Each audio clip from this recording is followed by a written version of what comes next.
Hello everyone and welcome back to another video today, where today I will be sharing a quick, cheap and effective way to make a slug and snail trap for your garden. Right then, let's get right into the video. So firstly, take your thoroughly rinsed bottle and take off the label to make the slug entrances easier to cut out.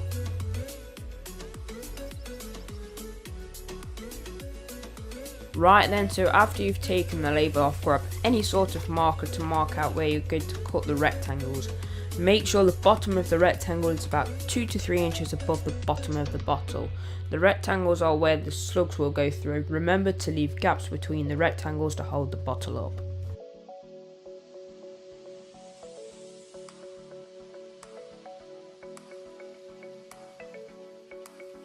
So now cut out where you've drawn those rectangles. As you can see, I didn't do them anywhere near neat, but anyway, the slugs should get in there. If you want to, on the bottom of the rectangle, just get a match or a lighter, just melt it slightly so it curls over if you find that the slugs aren't really going in. So now you have finished making your bottle. Put the bait in. I've used slug pellets. You can use cider, you can use any sort of beer, apple juice, I've heard milk as well, whatever suits you best.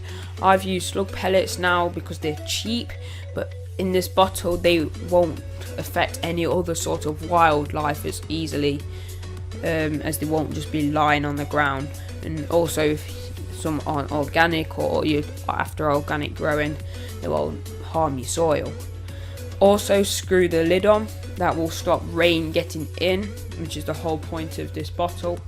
The rain won't get in and just make a big sloshy mess, and you'll have to keep redoing the pellets or whatever. Right then, so now find the place where slugs are mainly the problem. Anyway, the slugs will get attracted to whatever you put in. I just like to put them where the slugs are attacking, like my radishes or whatever. Dig like a little hole and sit the bottle in how I've shown here.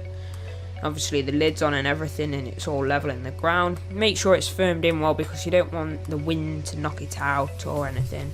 Just make sure it's firmly in. So as you can see, that is your completely finished slug trap.